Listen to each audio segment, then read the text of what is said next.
On the third day of Muharram, a quiet yet thunderous moment unfolds. It is a moment not marked by the clash of swords or the echo of marching feet, but by the unveiling of truth. Two camps now stand clearly defined. No longer are there blurred lines, no longer the false comfort of ambiguity. Before the battlefield is even drawn in sand, the hearts have already taken their sides. And this is the essence of Karbala. When truth and falsehood come face to face, when right and wrong are no longer veiled by politics or power or fear, humanity stands at a crossroad. That is the weight of the 3rd of Muharram. Look to the plain of Karbala. One camp is small in number, but vast in the purity of its intention. Hussein stands not with an army, but with a message. He brings no weapons of empire, but the sword of truth. Around him are those who did not come for war, they came for loyalty, for sacrifice, for the defense of something far greater than themselves. These are men and women who have stripped themselves of fear, who have left their cities and homes not for land or gain, but for God. Each face in Hussein's camp tells a story, of devotion, of awakening, of courage that only faith can ignite. And then, there is the other side. It stretches far in number. Tents upon tents, horses upon horses, armor upon armor. It is a display of might, of intimidation, of dominance. But the more you look at it, the more hollow it becomes. What do they stand for? Not one of them can answer with sincerity. Their mission is cloaked in obedience to a corrupt order. They obey out of fear, out of silence, out of love for this fleeting world. They are many, yes, but they are broken. Their strength is not strength. Their power is not power. It is borrowed, it is forced, and it will collapse the moment the truth pierces through. And that piercing has begun. With the arrival of Hussein on these burning plains, falsehood has begun to tremble. Even before the first arrow is drawn, his very presence is a challenge. Not to their swords, but to their conscience. On this third night, it becomes unbearable. Because falsehood can never sit quietly in the face of unwavering truth. It grows restless. It grows aggressive. It begins to lash out, not because it is strong, but because it is desperate. It fears exposure more than defeat. And that is what Karbala gives us, a mirror. It forces every soul, then and now, to look at itself and ask, when the camps are formed, when the lines are drawn, where do I stand? The 3rd of Muharram is not only a date in history. It is a call. It speaks to our time.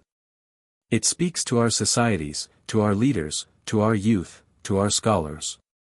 It says, choose your camp now. Because neutrality is no longer an option. You are either on the path of Hussein, or on the path of those who watched him suffer in silence. This moment exposes more than armies, it exposes the world. It reveals that even in the face of oppression, it is possible to stand with dignity. That you can be outnumbered, but not outshined. That you can face death, and yet never be defeated. For what is defeat if your cause lives on in every free heart? When we remember this night, let us not do so with nostalgia or ritual alone. Let us feel the fire that burned in Hussein's heart. Let us hear the trembling in the enemy's camp, as they witnessed a man with no kingdom, no weapons, no soldiers, yet possessing a light they could not extinguish. Because the 3rd of Muharram is when that light began to shine brighter. It is when truth rose and falsehood began to rot from within. This is the meaning of Karbala. This is the call of the 3rd night. When the camps are formed, not on land, but in the human soul, may we never find ourselves among the silent or the blind. May we, even if we are alone, stand where Hussein stood. On the 3rd night of Muharram, when the darkness settled over the camp of Hussein, the stars above bore witness to a gathering unlike any in history. There was no fear in that camp. No trembling. No hesitation. And yet, they were just a handful, men with no army behind them, no worldly kingdom, no promise of survival. What they possessed was far greater. They had clarity. They had purpose. And in the eyes of heaven, that purpose was mightier than any sword. This is the moment where true strength is measured, not by the size of the battalion, but by the weight of the cause it defends.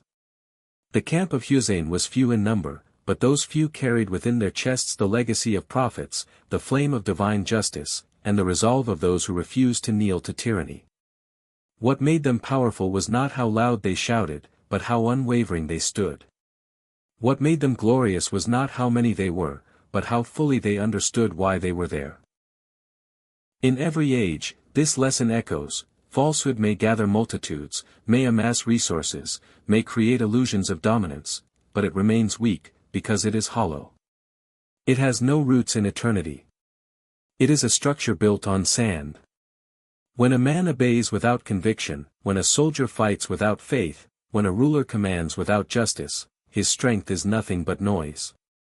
It may terrify for a moment, but it collapses when the wind of truth begins to blow. That's why Hussein's companions stood firm. Each one of them knew that they were not heading toward worldly victory. They were heading toward eternity. They did not weigh their success in days or decades. They weighed it by what would please their Lord. And so, they could look death in the face and smile.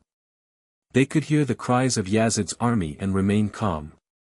They had already won, not because of what they would do the next day, but because of what they had already chosen in their hearts.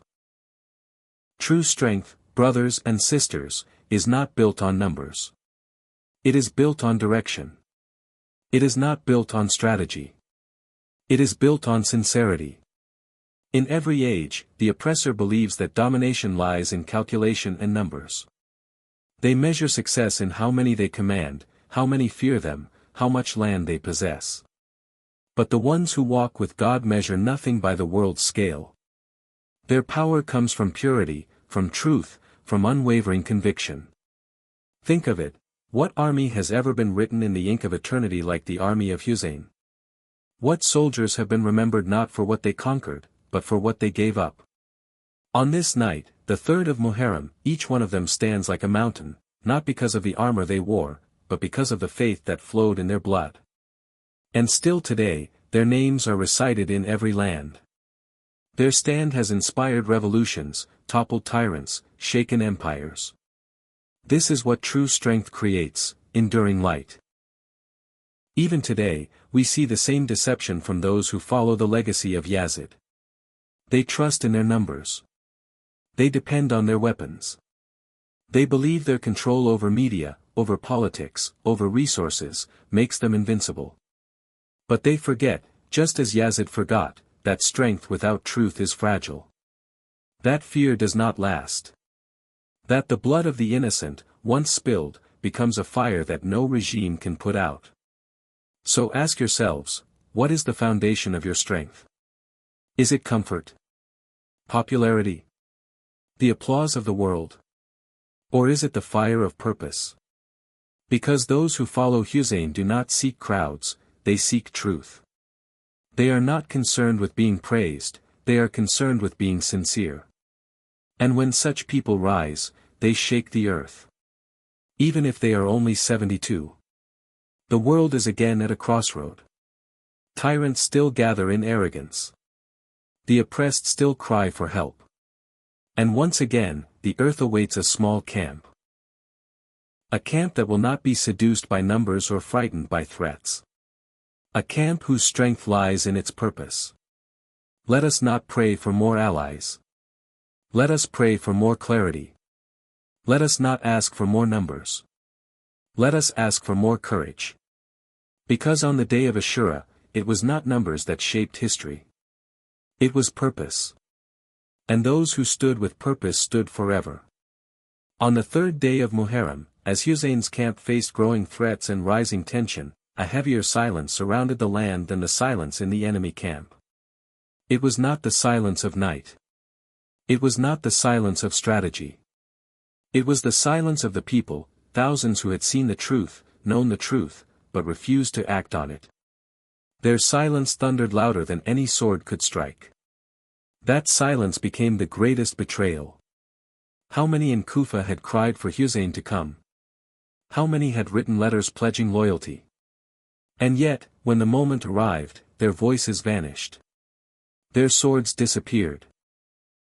Their courage dissolved. They looked at the army of Yazid and chose the comfort of their homes over the fire of their conscience. And the result? They handed over the grandson of the Prophet, not to strangers, but to the very oppressors they once cursed in their hearts. This is not just a history of betrayal, it is a reflection of us. The silence of Kufa is not confined to the sands of Karbala. It lives on in every generation. In every era, when the voice of truth rises, the world reacts in three ways: some stand for it, some fight it, but the vast majority remain silent. And that silence gives power to tyranny. That silence, even though it seems neutral, becomes the very rope that strangles justice. You see, Yazid did not win because he was brave. He won because the Ummah remained passive. He did not overpower Hussein. He overpowered the conscience of the people. He bought their silence with fear, with promises, with the temptation of survival. And they accepted. They watched. They waited. They told themselves, this is not our war, this is too dangerous, let someone else speak. And so, Hussein stood with 72, while thousands chose to look away. This is the true wound of Karbala, not that Hussein was outnumbered, but that so many who knew better stayed quiet. And that silence still wounds the soul of this world. Because today, once again, the truth cries out. Once again, oppression walks proudly in daylight. Once again, innocent blood is spilled, and the people look away. Why? Because standing for truth always costs something. You may lose your reputation. You may lose your income. You may lose your friends. Or even your life. But that is the cost of dignity. That is the price of being free. That is the lesson of Hussein. He did not die for a crowd to cheer him, he died because silence is the language of the coward, and surrender is not the path of the righteous. Every soul today must ask, when injustice rises around me, do I stay silent? When the weak are crushed, do I hide behind excuses? When I see falsehood paraded as truth, do I say, I don't want to get involved? These questions are not for the past. They are for this moment. Because the world is full of Yazids again. They have different names, wear different clothes, and speak different languages. But their essence is the same, they thrive where silence lives. And make no mistake, our silence is never invisible. Angels record it. History records it. The oppressed feel it. The tyrants feed on it. And the next generation suffers because of it. Karbala teaches us that neutrality in the face of oppression is betrayal. And betrayal, when it becomes collective, invites divine judgment. Let the 3rd of Muharram awaken our sleeping conscience. Let it call us away from the comfort of silence to the courage of truth.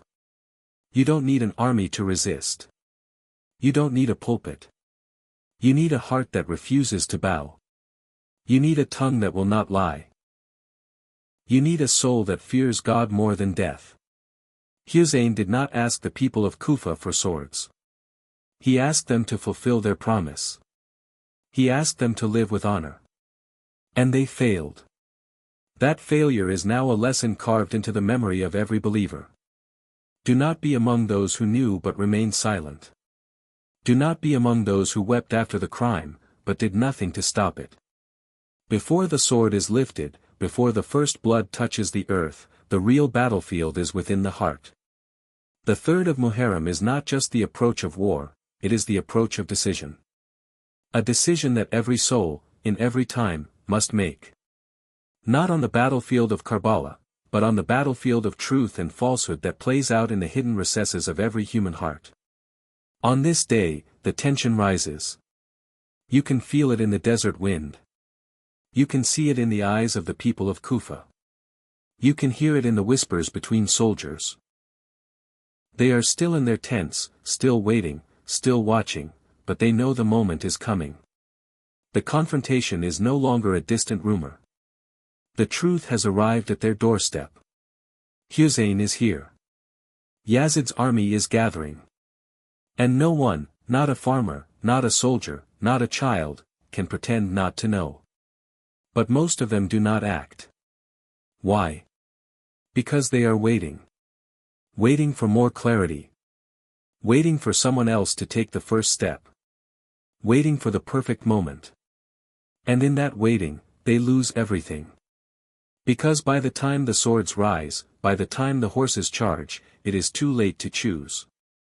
The decision should have been made before the battle began. This is the test. The test that repeats in every century. It is not a test of the body, it is a test of the soul. Will you stand with the truth when it costs you everything? Or will you stand aside, hoping that your silence will shield you from the fire? On the third day of Muharram, the time for delay is over.